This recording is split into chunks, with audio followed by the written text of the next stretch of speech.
क्योंकि ये लड़ाई सिर्फ एक कौम के खिलाफ नहीं है। आज अगर इसमें मुसलमानों पर सबसे ज़्यादा तीखा हमला हो रहा है तो आगे और भी बहुत लोग हैं जिनके लिए ये सरकार अपने मंसूबे तैयार कर रही है। क्योंकि ये जो सरकार का मंसूबा है ये पूरे देश में एक एडमिनिस्ट्रेटिव केओस पैदा करने का है। जो छोटे छोटे ज़िले हैं, कस्बे हैं, सबसे पहले वहीं पर उन लोगों पर सबसे पहले ये परेशानी का पहाड़ टूटेगा जो शायद इसके कानून सही तरीके से नहीं जानते, नहीं समझते। 5 अप्रैल को जो ये बिल पास हुआ, इस बिल का नाम उम्मीद दिया गया है, लेकिन उम्मीद की कोई किरण इस बिल में नहीं है। पर फिर भी मैं अपनी बात अगर किसी मुद्दे पे करना चाहती हूँ तो वो उम्मीद के मुद्दे पे करना चाहती हूँ, क्योंकि नाउम्मीदी कुफ्र है तो हमें उम्मीद रखनी है। और इसका सबसे बड़ा उदाहरण ये है कि सिर्फ 24 सांसद मुसलमान थे जब ये बिल पेश किया गया, लेकिन 232 लोगों ने इसके खिलाफ वोट किया।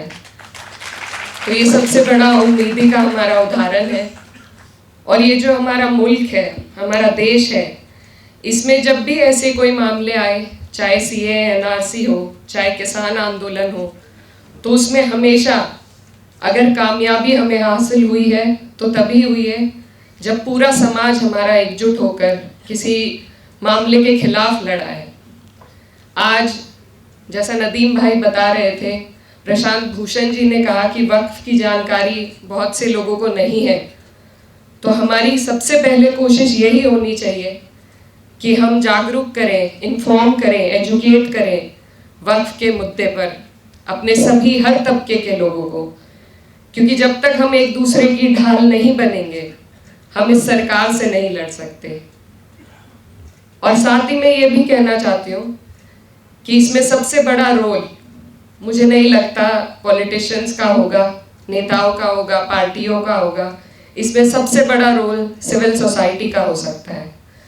तो आज यहाँ सिविल सोसाइटी सब पूरी मौजूद है, अलग अलग तबके से लोग यहाँ पर आए हैं और हमें ही कोशिश करनी है कि हम वक्फ के बारे में लोगों तक जानकारी पहुँचाएं, उनको एजुकेट करें, ताकि एकजुट होकर हम इसके खिलाफ लड़ सकें। क्योंकि ये लड़ाई सिर्फ एक कौम के खिलाफ नहीं है। आज अगर इसमें मुसलमानों पर सबसे ज़्यादा तीखा हमला हो रहा है तो आगे और भी बहुत लोग हैं जिनके लिए ये सरकार अपने मंसूबे तैयार कर रही है। तो इसीलिए ज़रूरत है हमें सबसे पहले बात उम्मीद की करने की और बात एकजुटता की करने की।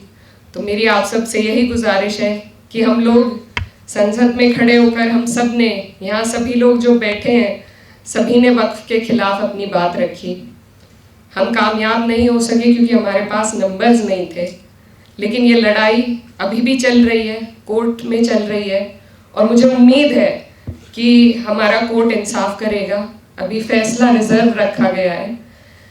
अब अगर बात करें कि हमें इस दौरान क्या करना है, तो इस मुद्दे पर हमारी कई बार बात भी हुई है और इसमें कोशिश यही है कि जहाँ एक तरफ उम्मीद है वहाँ दूसरी तरफ तैयारी होनी चाहिए। क्योंकि ये जो सरकार का मंसूबा है ये पूरे देश में एक एडमिनिस्ट्रेटिव केओस पैदा करने का है। जो छोटे छोटे ज़िले हैं, कस्बे हैं, सबसे पहले वहीं पर उन लोगों पर सबसे पहले ये परेशानी का पहाड़ टूटेगा जो शायद इसके कानून सही तरीके से नहीं जानते, नहीं समझते। तो मैं, क्योंकि यहाँ पर सभी जिम्मेदार लोग मौजूद हैं, सिर्फ ये कहना चाहती हूँ कि अगर हम कोशिश करें सिविल सोसाइटी के माध्यम से छोटे छोटे कस्बों में, छोटे ज़िलों में वक्फ की जानकारी पहुँचाने की, तो मुझे लगता है उससे बहुत लोग हमारे साथ इस मुहिम में जुड़ेंगे। और दूसरी बात, क्योंकि यहाँ पर सभी लोग बहुत कुछ करना चाहते हैं लेकिन रास्ता समझ में नहीं आता है, तो मेरी जो छोटी सोच है उससे मुझे ये लगता है कि अगर हम लीगल कैंप्स, लीगल एड अभी से हम ऐसे लोगों की तैयारी करें जो हर ज़िले में, हर कस्बे में, जहाँ भी इस तरह के मुद्दे उठते हैं, जैसा संभल में उठ चुका है, उसके अलावा भी, क्योंकि कोर्ट सिर्फ सारे मामले सुप्रीम कोर्ट में लाए जाएं ये भी मुमकिन नहीं हो पाता। लोअर कोर्ट से लेके, हाई कोर्ट से लेके सुप्रीम कोर्ट तक हमें ऐसे लोगों को जोड़ना पड़ेगा जो जब ये मुद्दे जहाँ उठे उनके लिए एक तरमीम बनाई जाए कि कैसे उस जगह पर इस लड़ाई को हम लड़ सकें। अभी हमारे एक स्टूडेंट लीडर थे, उन्होंने बहुत अच्छी बात कही और समाजवादी पार्टी पर भी सवाल उठाया। ये जगह पार्टी की बात करने की नहीं है, लेकिन मैं फिर भी ये कहना चाहती हूँ कि हमारे देश में जो भी कुछ हो रहा है वो राजनीति से होकर गुजरता है, जैसे कि वक्फ भी है। तो इसलिए ज़रूरी है कि हर मंच पर हम अपने अंदर भी झांकें, हमारी जो कमियां रही हैं उन पर भी ध्यान दें और साथ में बात राजनीति की ज़रूर हो। द वर्ड ए पॉलिटिकल, इससे मुझे बड़ी नफरत है क्योंकि कुछ भी हमारे देश में ए पॉलिटिकल नहीं होता है।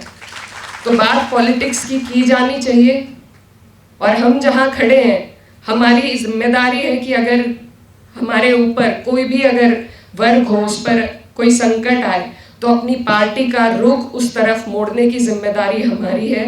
और मुझे लगता है कि अब तक हमने कोशिश की है कि पार्टी ने एक मजबूत रुख पेश किया है वक्फ के खिलाफ और हर एक मुद्दे पर, और आगे भी इस जिम्मेदारी को जिया भाई भी यहाँ पर हैं, हम सभी लोग निभाएंगे और बाकी जो पार्टीज यहाँ मौजूद हैं उनसे भी हमें ये उम्मीद है।